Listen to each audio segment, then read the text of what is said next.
Alright, what is up guys? Today we're going to go through the survivor tips and tricks, as well as the hunter or killer survivor tips and tricks. First tip I have for you when you play survivor is that you're all going to spawn together. So, the hunter or the killer will spawn on the other side as well. You'll either spawn over here, or sometimes it's more over here, because it's all usually the same spawn. The first thing you want to do is scatter, okay? If he knows where you spawn because he's played this many times, then you're going to want to run away. Do not stay and do the closest gen here because he will find you instantly. That is your first tip. Second one is try to prop as much as possible, okay? It's hard for him to see you, and the name of the game is Propnight, okay? It's so much easier for him to see you if you're running across as your character, 5 foot, 6 foot tall, whatever you are, as this little teenager. The next one is don't always choose small props. People always try to choose the cabbage, the little corn, whatever it is, to be the small prop, but every once in a while they're eventually going to make you, and you're going to have to switch into bigger props as well to hide, okay? The more unpredictable you are, the better your chances of not getting caught. But if you switch into a cabbage every time, he's going to look for the cabbage every time and start hitting all of them. My next one is sliding, okay? It's so important to slide. It's hard with this, depending on what objects you have, you can slide around like a book on some of the other maps, but being able to slide is so much easier. You won't make as much noise, and it'll be perfect. Some of these will just roll and you don't really have a choice. It is what it is. You can try to press left shift to stand upright, and try to not make as much noise as possible. Let me see. I can use these buckets, I think. Yep. See, when you slide around, you're still able to move, except when you hit crazy objects. Don't hold left shift, which is going to be one of our future tips, but you can slide around, not make any noise. So easy to evade the killer this way, compared to if you're jumping around, making all these noise, doing backflips, so on and so forth. My other one is to roll correctly, okay? So there's a million ways to roll in this game, and it's all based on where your mouse is looking. Obviously, if you're a hay bale, I've seen so many people roll in awkward directions, like vertically, like this. It gives away their position, they roll wonky. It's not that good. Talking about making the least amount of noise possible, obviously try to roll on your sides and things like that. It'll help so much to keep momentum, to go fast, and to stay low. Now, in this game you use left shift to sprint, okay? So many people, when they're rolling and running away as a prop, they also use left shift. If you hold left shift, it holds you upright. The problem with that is it slows you down. You can see how fast I'm moving here versus if I'm doing this. You start gaining speed, even if you're rolling in a wonky motion. That versus this. Okay. Very important, do not hold left shift while you roll. The other important part of using left shift, though, is if you're in a prop and you're about to hide, you can jump down to where you are, but this does not look normal, right? It looks kind of sus. So you press left shift to where you are, and it'll make you sit upright. The more normal your prop looks, the better chances you are to not get caught. Versus if you were knocked over or something like this. Or like this, right? That versus this looks normal, they're less likely to find you. The next one I call red light, green light, okay? So a lot of people when they're in their chase, they run like hell like this, and it's a good idea, right? But every once in a while, it's a good idea sometimes to just stop, okay? If the hunter stops, they can see some random prop moving across the field, especially if you're a large object, like this, and they can track you down pretty easily, okay? Sometimes they lose you, sometimes they don't. But if you just stay still, maybe you have a better chance of not getting caught. My other one is when you're in a chase as well, it's always a good idea to change props, okay? Because if you're a scarecrow and he's looking at you, or you're a bucket or a cabbage or whatever it is, try to change props along the way, okay? That way he doesn't know who you are and what he's supposed to be looking for. You could switch into that. He's looking for that hay bale, he doesn't see it, and all of a sudden you turn into something smaller and try to find a comfortable position to hide, okay? Always change your props while on a chase too. It makes it help a lot. The next thing is not all props are the same. So, I know you can't see right now because I'm in a private lobby, but some props, when you look at them, the large props actually have more health on your bottom left of your screen versus the small props, okay? If you're a hay bale like this, I think you get like 100 to 150 or something, I'm just guessing, health. Okay? When you're a cabbage or something smaller, your health is much smaller. And it takes a lot less hits for the hunter to actually kill you. So keep that in mind as well while you're getting chased. Next is your hide advantage. So when everybody plays this game, they usually try to stay low, hide under certain things like that. But usually, when you do that, the hunter is always looking on the ground for you. So my advice for you is always try to hit some high spots too when you're hiding, okay? Especially when you're like a cabbage, you can roll under these areas and hide like most people do. But I like to hide up higher. Sometimes they're looking down and they won't notice you.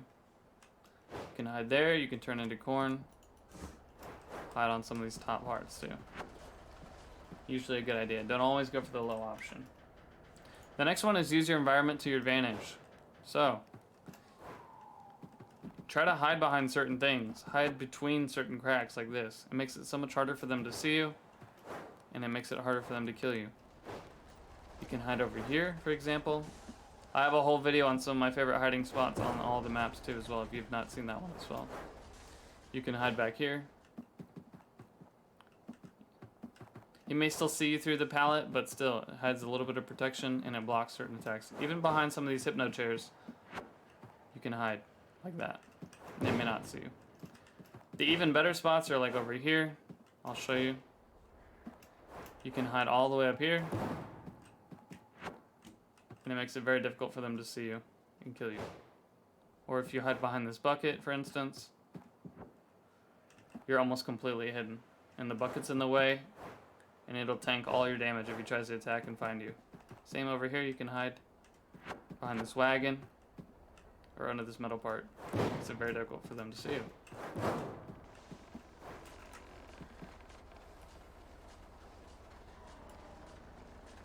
The next one is don't prop block, right? So we talked about using some of the small props. Now we can talk about some of the large props. If you're too close to a prop for it to spawn like this, I'm trying to click on and change to the box. While in a chase, if this happens, you could die instantly. So you need to be enough space away for it to spawn. Even on this little pallet, you can see how it changes, okay? That's happened so many times to me and so many other people that have watched. You're so close to an object, you're trying to turn into it, you don't, you get frustrated, you keep spamming it, you don't go anywhere, and then you die, okay? Make sure you're enough space away from it, especially for the larger props, to be able to transform into it. The next one is parkour. So if you've seen it, some of these places you can kind of jump off and get some bounce off of it. You'll see it when you hear that bounce sound. I think we need a little bit bigger object sometimes. You can hear it like that. You've sometimes seen it maybe with the scarecrow, you can just launch off certain things. I'm not exactly sure how to do it, but usually trying to double jump and things like that off of certain objects can give you launch and get you a lot of air to be able to evade your attacker or go faster.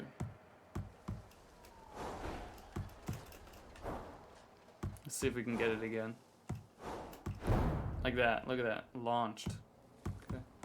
You'll get so high in the air that killer won't look for you because sometimes he's looking down for you, or you just get launched so high you'd have to move his mouse all the way up. The next one is use quit commands. So people don't know this and they don't usually use it often, but press X if you're on your mouse and keyboard. And you can make little quick commands. Right now I'm in quick chat. I'm in a custom game, so it won't let me. But you can make the fart sound, you can make the wow sound. All these different sounds that when you're hiding as a prop can help distract the killer to try to find you. While somebody's in the chair or somebody needs help. Or just doing gens, you can help distract them by making sounds around the map. So use your quick commands. The next one is your starting item. So every single character in this game as a survivor has a starting item. They're not all the same. Okay. The blonde gentleman has a camera that can stun the killer as a flashlight if you're really close. You have to be pretty close because if you're not close enough, it won't stun him. The Taiga chick, she has a med kit. The athlete jock named Chris, I believe, also has a speed cola that he'll drink and will start running faster. The other blonde chick has another med kit, and the Ellie Goulding chick with the pink hair, she has this hypno book that helps her go invisible. Okay, make sure to always use your items. Okay, in my opinion, I like the camera or the hypno book to be able to escape a lot faster, because the med kit only comes with about 6 charges and it heals 10 each, and as a result you're only going to heal 60 health. So if you get knocked down, get back up out of the chair, you may not spawn with full health. But always use your items, because that'll help you escape at least once. Next thing is use your gold. So you get a lot of gold from doing gens, from helping people, doing anything as a survivor as far as the objectives related. People don't use their money from their gold. So once you have 1,000 coins, you can run over to these chests and get extra items. You can hold up to 3 items, and you should use them all, because if everybody has 3 items on the team, you guys have way better chance of surviving and winning the game. Sometimes around the map you'll also see floating coins. When you see the floating coins, it's just one little gold code floating around here. You want to go and get those. That floating gold coin is worth 300 gold, and it's a lot because that's almost 1/3 of the way to getting a new item. So usually there's about, I don't know, 6 of them maybe around the map, so you can get a lot of gold pretty quickly, especially if you're the last survivor. The next one is when survivors die. So if a survivor gets put in the chair and they die, all their coins and their dropped items will spawn here. I think at least 1 item will join. Maybe not more than 1. But you have to be a human, you have to go pick it up, and you can use it again. So if all your teammates die, that is another huge advantage that you can use. Another thing that people don't do is that you can close your doors, okay? On these maps, you can see certain doors that are closed. I know there's one for sure over here. I'm running toward it to show you guys as well.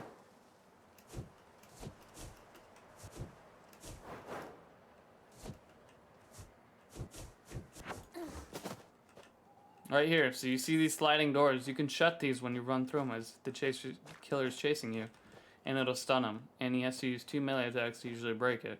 Okay, so use those to stun your opponent. The other one is you can also stun the hunter. So people don't know this and they don't do it a lot because it's kind of ballsy. But as any prop, you can jump on the killer or hunter's head to stun him. Okay? It's kind of hard to difficult to do. But once you do it while somebody's getting carried by the hunter, you can knock him down and save your teammate, which is amazing. Or if you just want to bully the hunter, you can jump on him and stun him as well. I think it's easier with large objects. The next one's chair cam. So if you end up being put in the chair yourself, it's always a good idea to use your left mouse click to spawn and go around to the different other survivors to see what they're doing. It's a good idea to find out where the hunter is, where he's coming from, and then always use callouts. Tell your team using voice chat where they're at.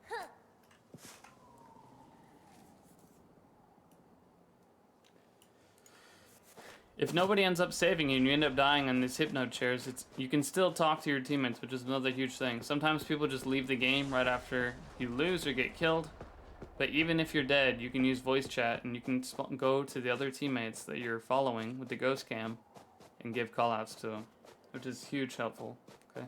This game is pretty killer-sided, but when a team of survivors all uses the communication correctly, it can easily be a survivor win.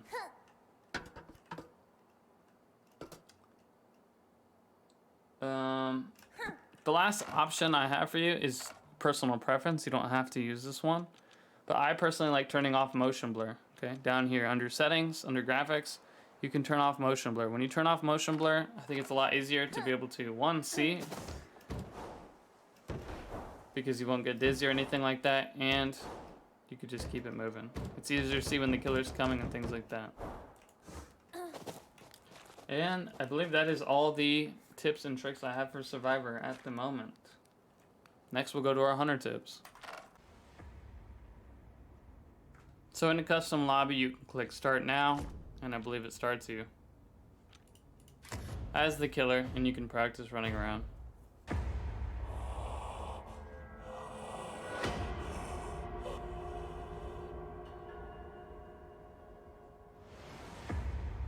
My first tip for you is use all your abilities. So many people do not use all their abilities. Some of them are better than others.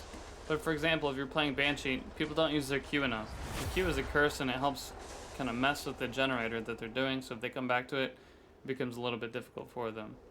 Okay. The Scream is obviously Banshee's probably best move for E, being able to find certain people. Especially on this map, I think Banshee is the best for this map, because there's such small rooms. All she has to do is go into a certain room, scream to see if anybody's there, and then kill them. Okay. The other reason why Banshee is so great is because it is a 2-story kind of house that you're in, And usually, instead of having to go up all the stairs if somebody's up there, or you see somebody up there, I just like to scream, pressing the right click, and you can float and fly all the way up there. Okay. Especially if I can see a person on a gen. What I like to do a little bit with the Banshee strategies, if I see him, I can run up to him, or I attack twice, and then I use my Banshee scream to knock him down, or I attack him twice and then use my sprint, kind of fly, to go even faster, because you are faster. But that is the Banshee. Okay? Always use all your abilities, no matter what killer you're using. The second one is if people are trying to stun you because they're bullying and they're good at this game, it's sometimes a good idea to drop your survivor. So you're carrying a survivor, they're trying to stun you, drop him, it'll put you through the animation, and I think you cannot be stunned while you do that. Kind of like in Dead by Daylight, if you've ever played that. The next one is turn off motion blur. So sometimes you're running around in first person, it's very difficult, you're doing this, you're doing that, especially as the Banshee flying around. Turning off motion blur can help you kind of focus on what's important, what's moving around, and be able to see a little bit more with better clarity. Another big one is standing still. So sometimes these props are moving like crazy. They're in a chase with you, you're chasing them, they're going crazy. Sometimes it's good if you lose them just to stand still. They'll be the one moving because they're awkward and freaking out, and then you can see where they are. Sometimes I see killers, they're running around, they're just looking like this, they're spazzing out, and they can't find out where the survivor is if they're a prop. But really, if you just stand still, sometimes in an open area, you can see things that are moving and find out where they are and continue the chase. With that being said, sometimes it's good to just stop and listen, especially when there's only one survivor left.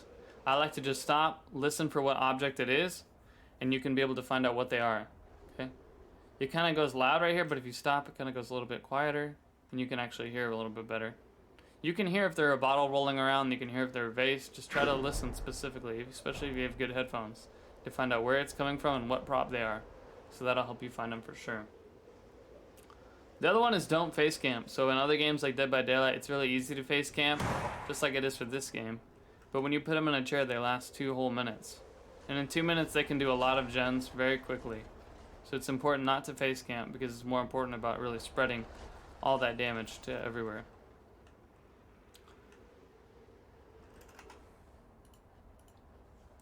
And then the last one is damage prop machines, okay? A lot of people, besides the Banshee, who can curse it, you can also banish it, use F on the keyboard if you're playing keyboard and mouse to always degen some of these prop machines.